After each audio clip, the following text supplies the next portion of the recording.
Bonjour à tous, bienvenue sur France Soir. Très heureux de vous retrouver pour un nouvel entretien essentiel pour lequel nous allons parler aujourd'hui d'obéissance, d'enfance avec Sonia Delahaye. Bonjour. Bonjour.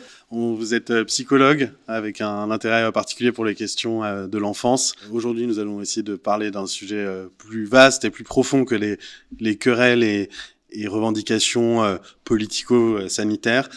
Et nous allons revenir sur une phrase qui vous a vraiment interpellé, vous qui depuis longtemps essayez de promouvoir, d'enseigner une nouvelle ou une façon d'éduquer, en tout cas revisiter, repenser.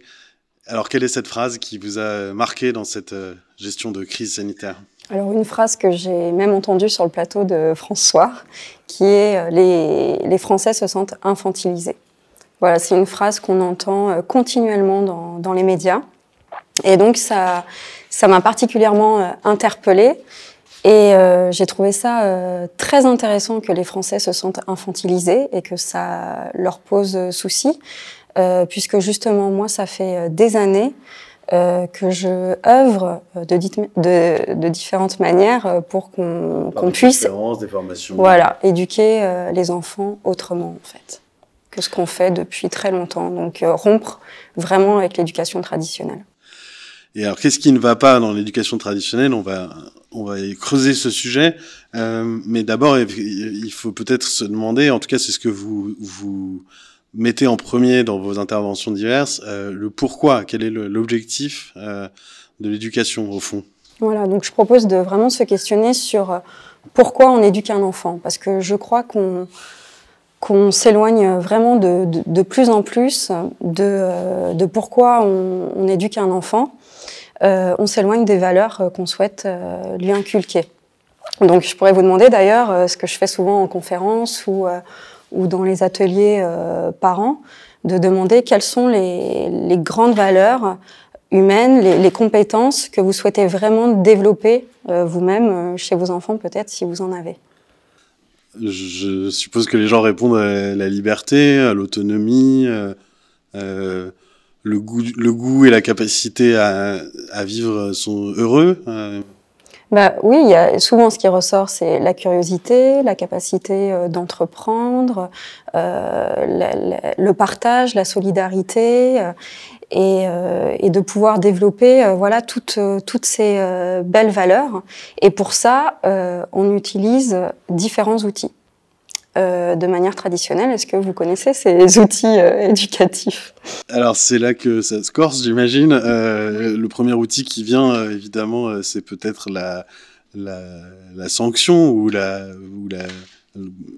qu'elle soit formelle ou informelle, intuitive, non dite, psychologique justement. Tout à fait. La récompense aussi sans doute, mais voilà. Vous allez peut-être nous dire quelle est la palette des outils qui sont employés.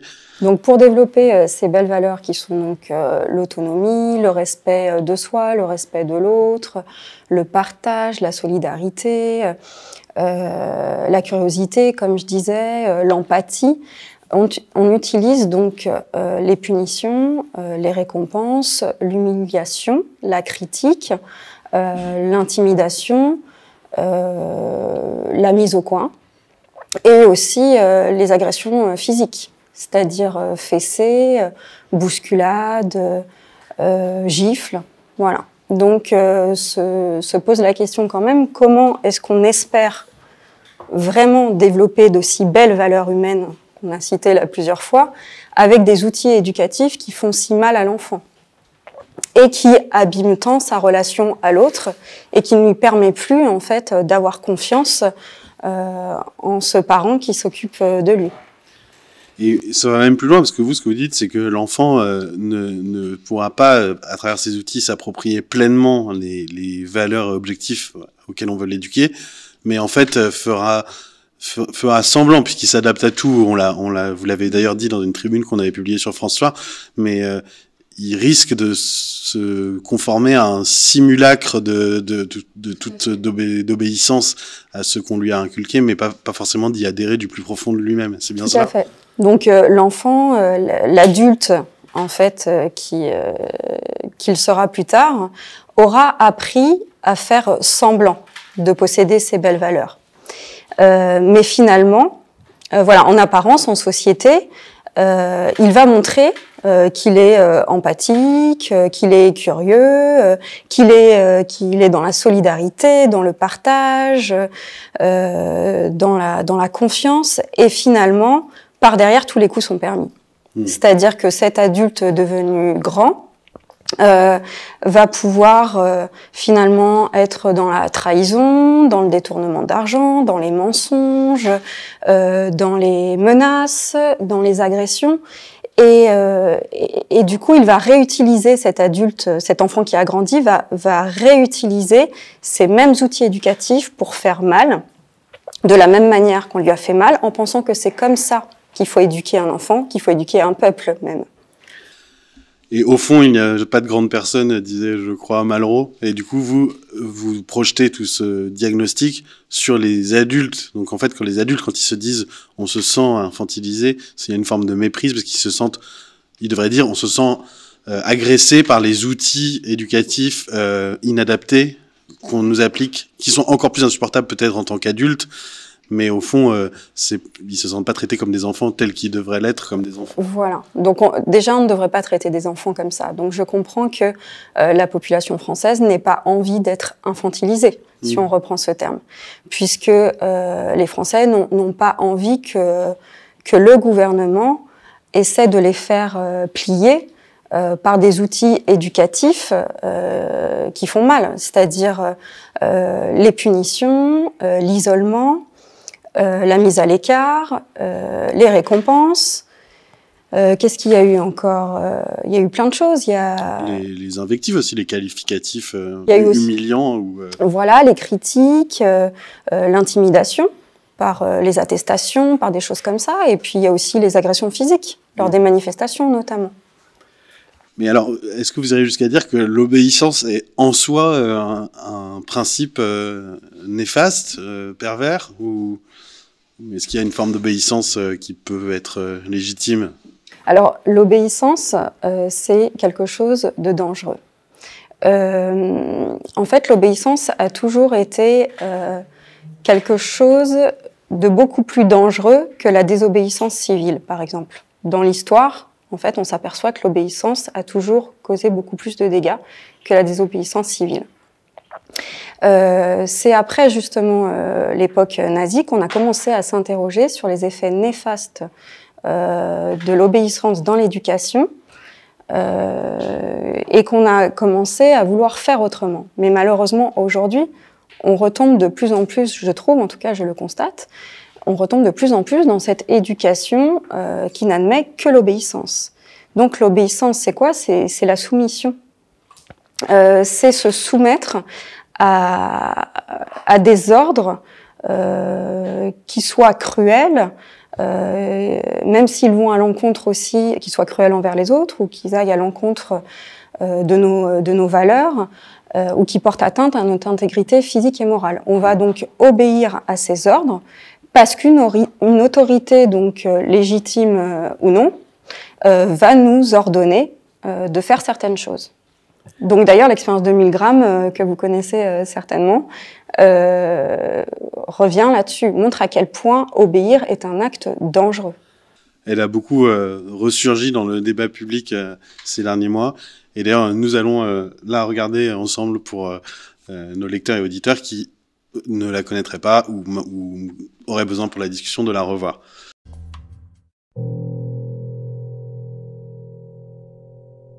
Conduite à l'université de Yale, aux États-Unis, cette expérience a permis de tester des individus ordinaires, tous d'accord pour aider la science à mettre au point un programme sur la mémoire.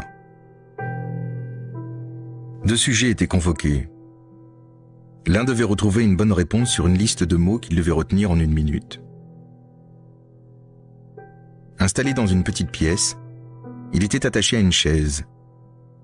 À sa gauche, un bracelet électrique lui enverrait des punitions à chaque erreur. Plus il se tromperait, plus violent serait le choc électrique. Le deuxième homme était installé dans une autre pièce. C'était à lui de lire les questions et d'infliger les punitions, le choc électrique.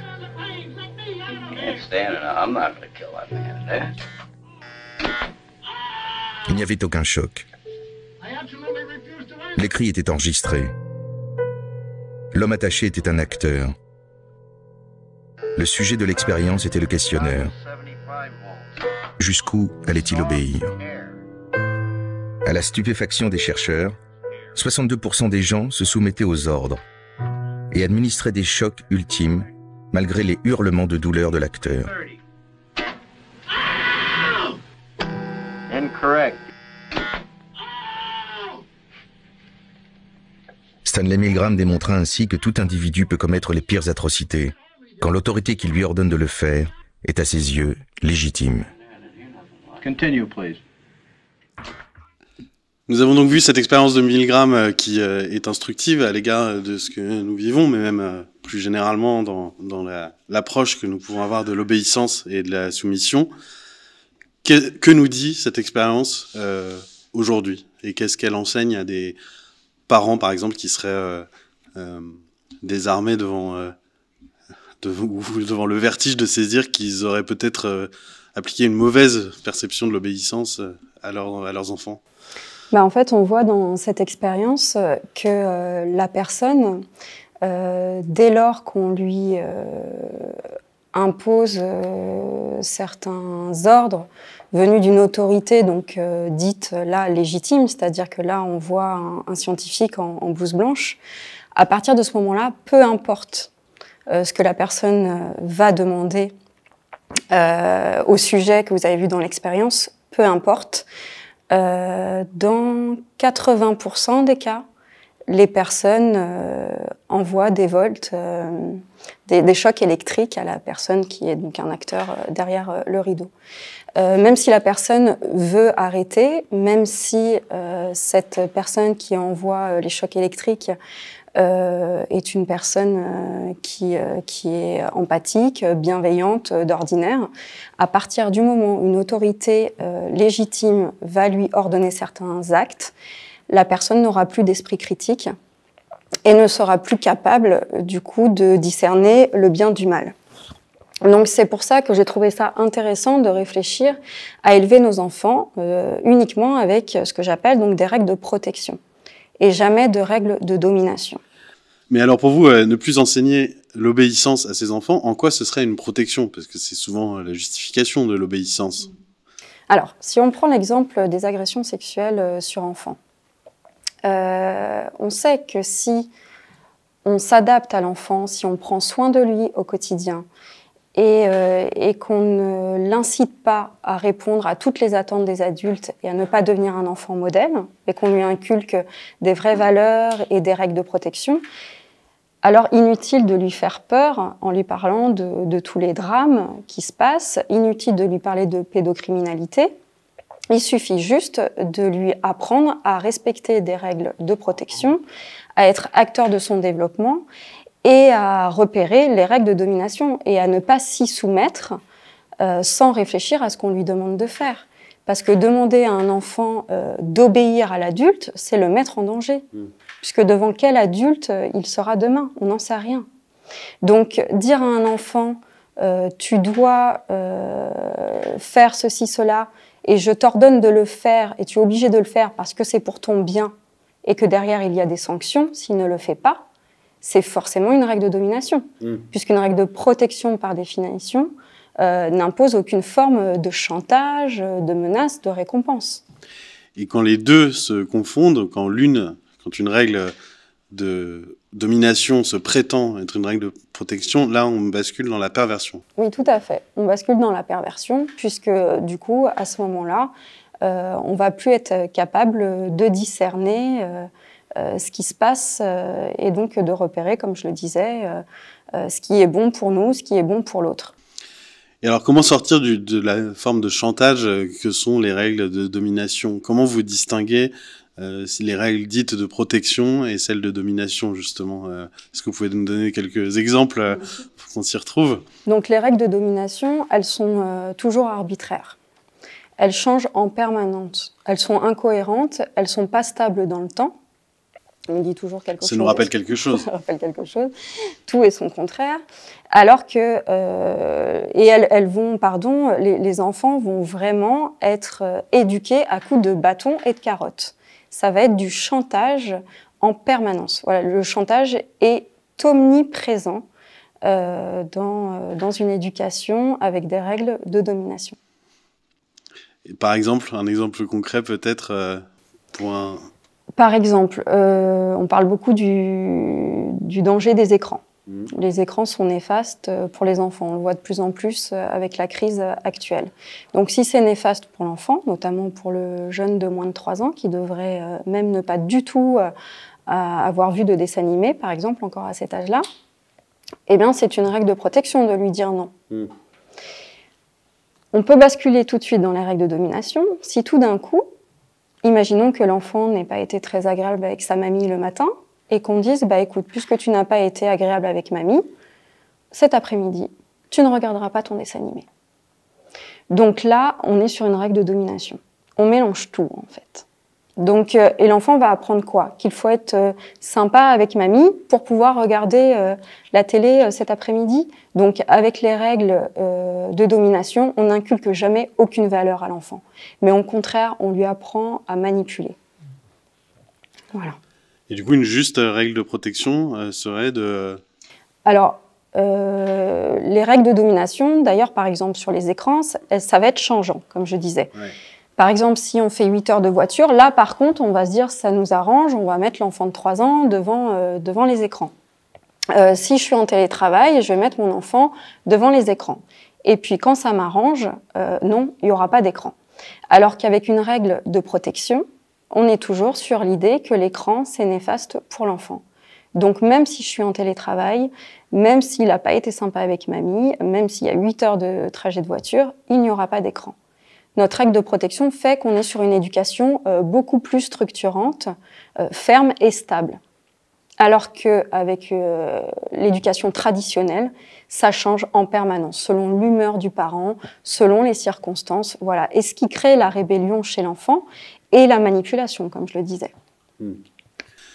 Alors il y a aussi un point important sur lequel vous insistez, et d'ailleurs tous les enfants qui en ont souffert plus jeunes se reconnaîtront là-dedans, je pense, c'est l'importance de ne pas tout mélanger, c'est-à-dire de ne pas soumettre telle activité à une bonne note à l'école, tel loisir à un autre impératif dans une autre sphère. Je pense que chacun aura déjà vécu le sentiment de profonde injustice peut-être qu'on peut ressentir enfant là-dessus. Pourquoi est-ce qu'il faut absolument rendre les choses indépendantes pour l'équilibre d'un enfant, justement? Alors, je vais vous redonner du coup des exemples, peut-être que ce sera plus simple.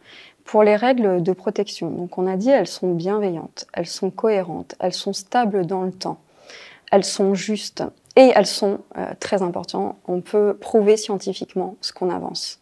Donc, tout est prouvable scientifiquement, vous êtes sûr? Je pense qu'on peut élever des enfants avec uniquement quelques règles de protection.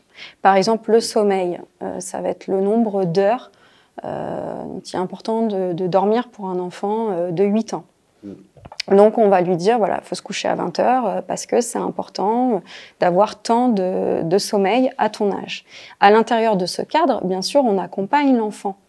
Il peut avoir besoin d'une histoire, besoin d'être rassuré, besoin de méditation, de choses comme ça pour l'aider à déclencher son sommeil. Mais on va rester sur une règle de protection. Il va y avoir les règles d'hygiène, de se laver les mains, il va y avoir les règles de l'alimentation. Les bonbons, c'est pas bon pour ta santé, c'est une règle de protection.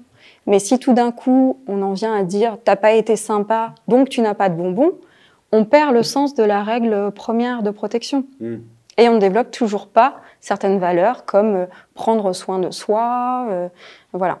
Donc, c'est important toujours de s'interroger sur qu'est-ce qu'on veut faire passer comme message à l'enfant. Et donc, pour reprendre l'exemple sur l'écran tout à l'heure pour l'enfant, si un enfant a des mauvaises notes à l'école et qu'on lui dit du coup t'es puni d'écran, ça n'a aucun lien.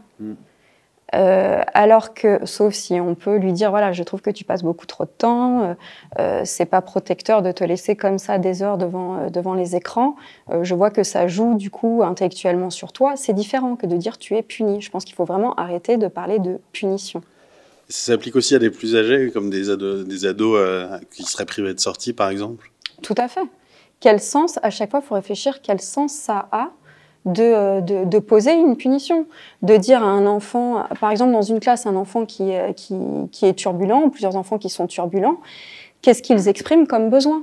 Peut-être le besoin au contraire de faire plus d'activités motrices. Et qu'est-ce qui se passe à l'heure actuelle? Ça va être, tu es puni de récréation, on t'enlève quelques minutes de récréation. Mais on ne travaille pas sur les ressources. Donc l'idée, c'est vraiment, avec les règles de protection, de travailler sur les ressources perdues de l'enfant.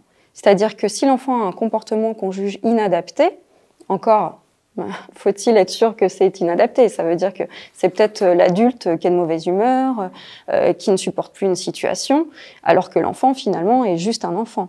Mais imaginons que vous ne supportez plus le comportement d'un enfant, vous allez pouvoir plutôt lui proposer de travailler sur ses ressources. Je vous donne un exemple. Si là, vous vous sentez pas bien, énervé avec tout le monde et que votre patron s'en aperçoit, il a la possibilité d'agir avec des règles de domination en disant, puisque tu n'as pas été sympa avec l'ensemble de l'équipe, ce midi, je te fais une pause plus courte et que tu n'auras pas l'occasion de faire ton piano ou ton footing comme tu aimes le faire. Et du coup, tu reviendras plutôt au travail. Comment vous allez être avec votre équipe après? S'il vous dit, et demain, ce sera pareil, si cet après-midi, tu n'es pas agréable, vous allez faire semblant d'être agréable, mais vous n'allez pas aller mieux.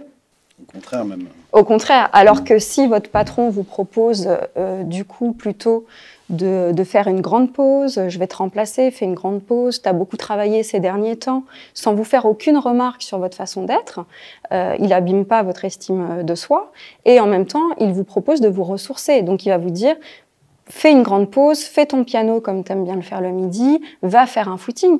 Comment vous allez être l'après-midi avec votre équipe? Vous allez être beaucoup mieux. Donc l'idée, c'est de travailler sur les ressources de l'enfant, plutôt que de lui faire mal parce qu'il a soi-disant mal agi. Ça, c'est l'éducation traditionnelle. On va faire mal parce que l'enfant aurait mal agi. Il est temps, en fait, de rompre avec ça et de se dire de quoi il a besoin quand il montre de l'agitation. Bon, bah, finalement, une maîtresse d'école peut dire, bon, bah, les enfants, je vous sens très agités, on va faire un peu de sport, ou on va aller plutôt en récréation, vous allez pouvoir vous défouler. Mais tout cela est fait envie, mais est-ce que c'est pas un peu surhumain, ce que vous réclamez à des parents qui ont aussi leurs limites, leurs faiblesses, leurs blessures, leur travail, leurs contraintes. Ce que vous proposez paraît réclamer énormément de temps, d'énergie, d'investissement, d'écoute, pour le meilleur, mais est-ce que c'est à la portée réellement de n'importe qui de se projeter dans cette version d'éducation? Et autre chose, pour ceux qui ont, est-ce que c'est réparable pour ceux qui ont pu se laisser aller à des règles de domination par agacement, fatigue, comme on l'a tous déjà fait? Oui, alors, du coup, première question, d'abord, ce qui est important, c'est de déconstruire l'éducation qu'on a reçue. C'est arrêter de dire moi j'ai reçu ce type d'éducation, j'ai eu des fessées, j'ai eu des punitions et je n'en suis pas mort. Et je suis plutôt quelqu'un d'adapté socialement. Oui, en apparence, mais à l'intérieur, moi je reçois des adultes, parce que je reçois aussi bien des adultes que des enfants, des adultes qui sont meurtris, qui sont abîmés par l'éducation qu'ils ont reçue. C'est demander à un enfant d'obéir en permanence et de ne pas discuter les ordres, ça l'empêche d'avoir un esprit critique, ça l'empêche de développer sa capacité d'entreprendre, d'être autonome. On devient des exécutants. Donc c'est important déjà de déconstruire en tant que parent l'éducation qu'on a reçue, de repérer où est-ce qu'on a eu des manques et de se dire je vais répondre au mieux aux besoins de mon enfant. Et vous parliez des parents qui ont leur journée, qui sont fatigués, etc. Mais on gagne du temps, puisque justement, on va être tout le temps cohérent. Ça va pas dépendre de l'humeur de l'adulte, ni du comportement de l'enfant, la règle de protection. Et puis, si les parents adorent regarder ensemble Koh-Lanta le vendredi soir et se faire un apéro télé, on n'y touche jamais.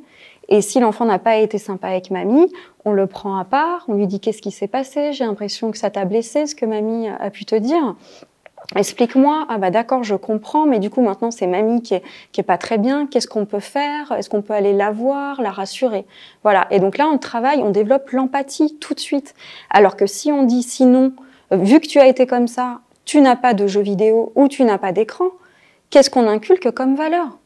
Juste la manipulation, encore une fois. Et ça crée la rébellion puisque c'est injuste, c'est incohérent, enfin c'est pas stable dans le temps, ça change en permanence. Et chaque situation de blocage, dites-vous, est une occasion, une énorme opportunité d'apprentissage de l'enfant. Oui. Qui, on le sait, même d'un point de vue scientifique, justement, est une éponge, on dit souvent en termes plus triviaux, mais du coup, il faut se mettre à l'école, à l'écoute de chaque blocage pour développer... C'est bien que l'école soit à l'écoute, oui. Et donc, oui, l'enfant, en fait, il nous observe. Et donc, quand on pense parfois que l'enfant nous cherche, en fait, il ne cherche pas nos failles, il cherche notre stabilité émotionnelle. Donc, il a besoin de sentir qu'on est stable et qu'on réagit positivement. Et l'enfant, il a un système cérébral immature.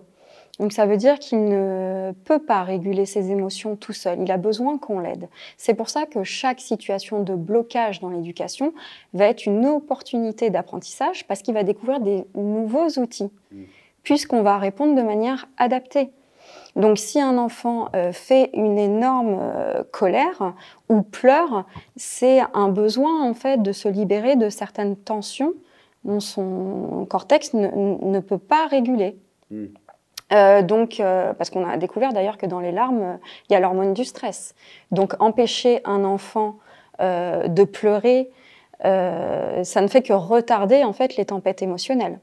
Donc l'enfant va soit de toute manière faire une tempête émotionnelle plus tard, soit va se replier sur lui-même s'il sent qu'il ne peut absolument rien exprimer à la maison, que c'est interdit, ou voire pire, développer des actes auto-agressifs. Donc on voit quand même des enfants qui se tapent la tête contre les murs quand ils sont plus jeunes. Ados, ça va être plus la scarification, ça va être du passage à l'acte. Ils peuvent attenter à leur vie, etc. Donc c'est important de se dire qu'il faut accompagner l'enfant et arrêter de voir des caprices, parce que ça, caprice, c'est aussi un terme utilisé par l'adulte, mais ça n'existe pas, un caprice. C'est la manifestation d'un besoin, mais dans une situation peut-être qu'on juge anodine. Mais je préfère le terme de biscuit cassé, comme on a parlé la psychologue Aletta Solter, qui est l'idée que vous savez, ce biscuit cassé qui met dans une rage folle l'enfant. En fait, le problème, c'est pas le biscuit qui est cassé, mais ce biscuit cassé, c'est une merveilleuse opportunité de libérer une tension. Donc, plus on va accompagner, donc on va pas aller chercher vite des gâteaux au supermarché, mais on va accompagner l'enfant dans sa détresse. Et on va savoir que c'est pas notre règle de protection, si jamais on lui dit non à quelque chose qui va déclencher une colère, c'est le fait qu'il trouve une opportunité de se libérer de certaines tensions. Alors que si on est sur des règles de domination, l'enfant peut se rebeller parce que c'est injuste. Et encore une fois, on n'inculque aucune valeur. Et donc, vous parliez de caprice. Quand on parle du risque d'insolence qu'une telle éducation pourrait donner, là aussi, on se leurre. Ou quand on dit, par exemple, est-ce que vous n'allez pas fabriquer des enfants rois qui finalement, sont habitués à ce que tout soit très bienveillant, empressé, adapté à eux, autour d'eux. Comment mettre le juste curseur? L'insolence, c'est pareil. C'est un terme, moi, qui m'interroge, qui fait frémir. L'insolence, ça veut dire quoi? Ça veut dire déjà se positionner, prendre une position dominante par rapport à l'autre. Puisqu'on ne dit jamais, d'ailleurs, ma sœur est insolente avec moi ou mon collègue est insolent avec moi. On va dire, un patron va dire de son salarié qu'il est insolent. Une institution va dire que les citoyens sont insolents. toujours en rapport avec l'autorité. Ouais. Toujours, c'est toujours en lien avec l'autorité finalement. Donc ça veut dire se placer au-dessus de l'autre. Donc plutôt que de voir de l'insolence chez l'enfant, moi j'invite les éducateurs et les parents à réfléchir à la souffrance qu'ils sont encore en train de manifester lorsqu'ils expriment un désaccord. On a quand même la possibilité, encore j'espère, de pouvoir s'indigner sur certaines choses, de pouvoir exprimer un désaccord sans être tout de suite traité d'insolent. Ouais. Et je reviens à ma question d'avant, parce qu'on finalement on l'a évacuée. Est-ce que les parents qui ont pu tomber dans des rapports de domination et qui s'en affolent en se disant mince, j'ai tout mal fait ou j'ai voulu bien faire mais je suis pas parfait, évidemment personne ne l'est, est-ce qu'on peut réparer, est-ce qu'on peut atténuer, améliorer des écueils qu'on a tous Bien sûr. Donc on peut revenir là-dessus, on peut expliquer aux enfants, on le fait ensemble en consultation souvent avec les parents, on explique à l'enfant qu'on s'est trompé, qu'on a mis des choses en place, des punitions, des choses comme ça, et que finalement on s'aperçoit que c'était néfaste, mais qu'on a envie de repenser les choses et d'être vraiment un guide protecteur pour l'enfant. De manière à ce que l'enfant reprenne confiance en nous, en tant que parents, qu'il puisse, du coup, s'il a confiance, se réfugier vers nous en cas de détresse, en cas de problème, qu'on redevienne cette figure d'attachement sur qui on peut compter, et que aussi l'enfant puisse vraiment retrouver son potentiel, développer ses compétences jour après jour avec ce type d'éducation. Aussi, il est important de savoir que donc ce système immature, ce système cérébral immature, va pouvoir se développer progressivement jusqu'à 30 ans. Mais avant 30 ans, l'enfant, il n'est vraiment pas capable de réguler ses émotions. Donc jusqu'à 30 ans, il va pouvoir développer ce système cérébral. Il est programmé pour bien se développer, à condition de recevoir une éducation bienveillante. Et c'est là où on peut s'interroger sur qu'est-ce qu'une éducation bienveillante. Et si ce n'est pas fait, on voit que certaines zones cérébrales ne se sont pas développées correctement, notamment chez les grands criminels, on peut voir ça sous IRM. Ouais. Donc ce qui est intéressant, on parle beaucoup de la méditation, c'est de pouvoir travailler avec la méditation sur restructurer certaines zones cérébrales pour retrouver de l'empathie, pour prendre l'autre en compte. Alors, cette éducation bienveillante, vous envoyez les effets, vous, chez vos jeunes petits patients ? Oui, alors très rapidement, lorsque les parents viennent me consulter pour les symptômes de leur enfant, on parle très rapidement de la manière dont ils s'occupent de leur enfant au quotidien et ils sont vite très intéressés par une nouvelle approche. Parce que finalement, ils sentent bien qu'ils ne sont pas à l'aise avec cette façon de vouloir dominer l'enfant et ils sentent que ça ne correspond pas finalement à leurs valeurs, à ce qu'ils souhaitent inculquer.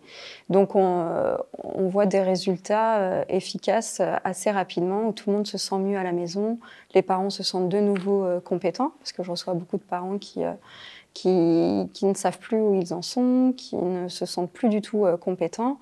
Et là, ils vont pouvoir voir aussi les effets de cette éducation sur le développement intellectuel et psychologique de leurs enfants.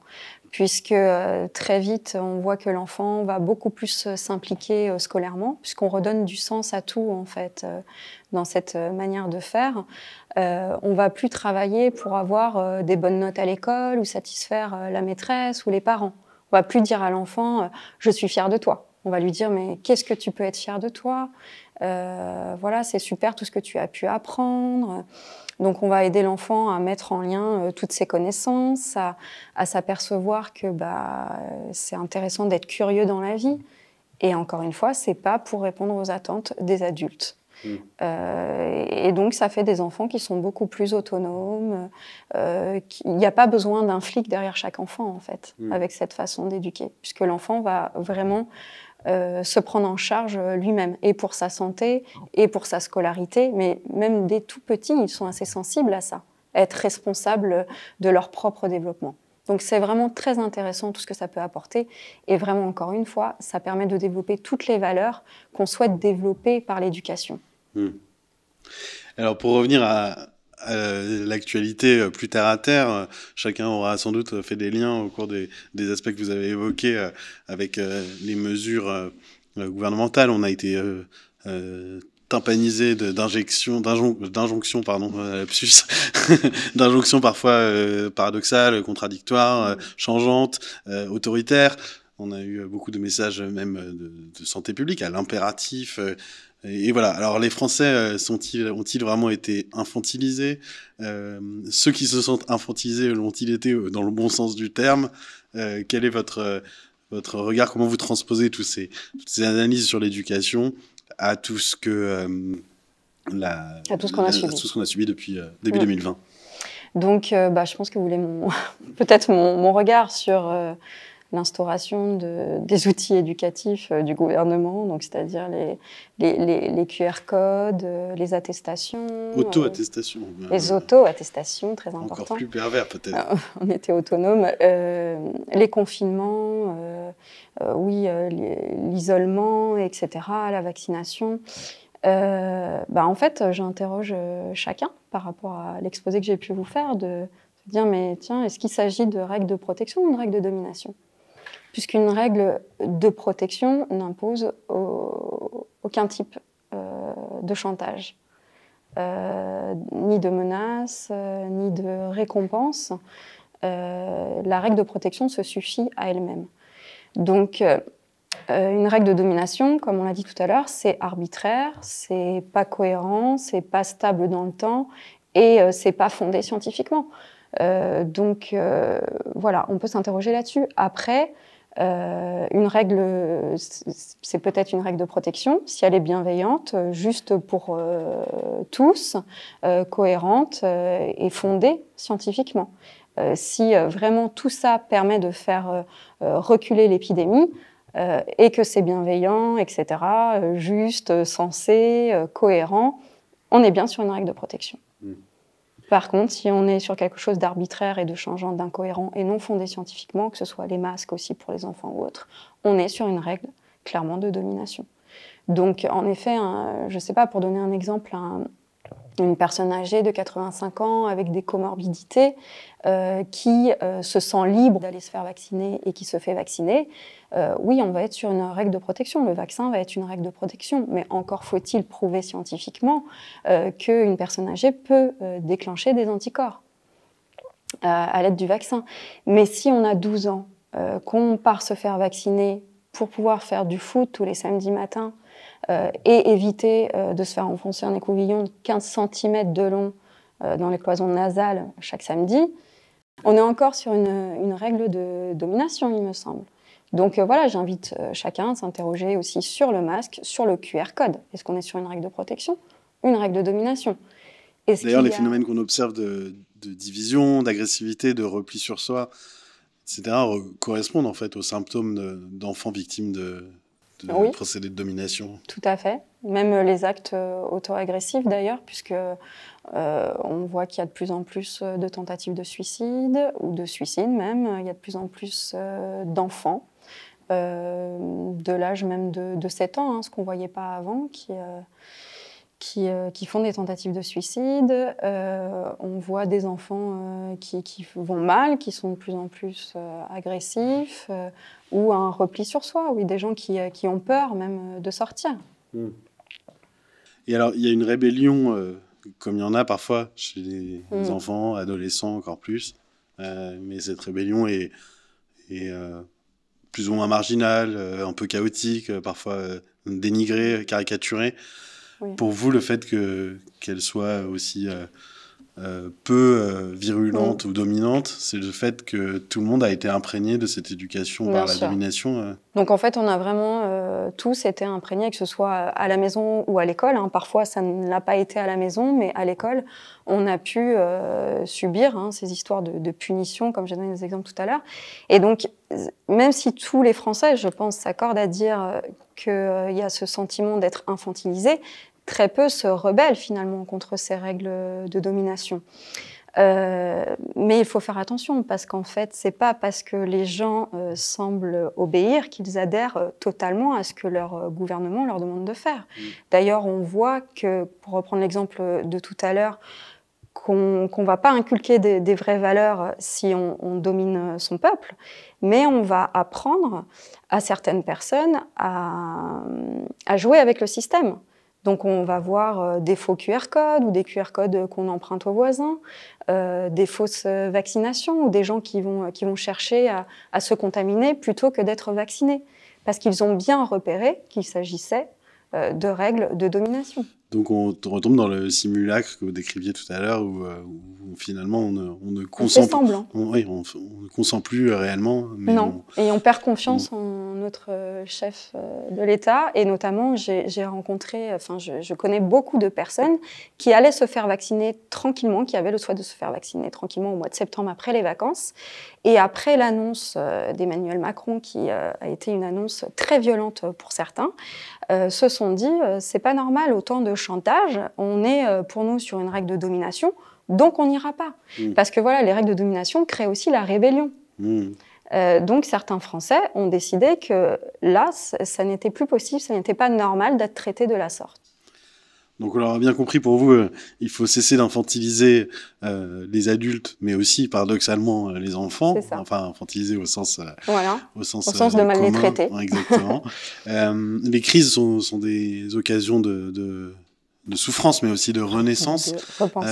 Pour le mot de la fin, vous pensez que justement on pourra repenser à la faveur de cette crise, l'éducation en général, comme ça avait été fait à une ancienne époque avec l'expérience de Milgram. On s'est dit cette fois il faut vraiment repenser les choses et redonner aux gens la possibilité d'avoir un esprit critique et de décider de ce qui est bien ou mal, et donc que les choses, qu'on respecte une règle parce qu'elle est protectrice et pas qu'on agisse parce que quelqu'un nous l'ordonne. Merci beaucoup Sonia Delahaye de nous avoir parlé donc d'éducation, de protection, de domination et d'enfantilisation, avec sans doute du coup une rébellion et en tout cas peut-être une renaissance dans notre approche de l'éducation à venir. Merci. Merci à tous d'avoir suivi sur France 3 cet entretien essentiel. N'hésitez pas à rebondir, réagir, partager, et à bientôt sur France3.fr. Au revoir.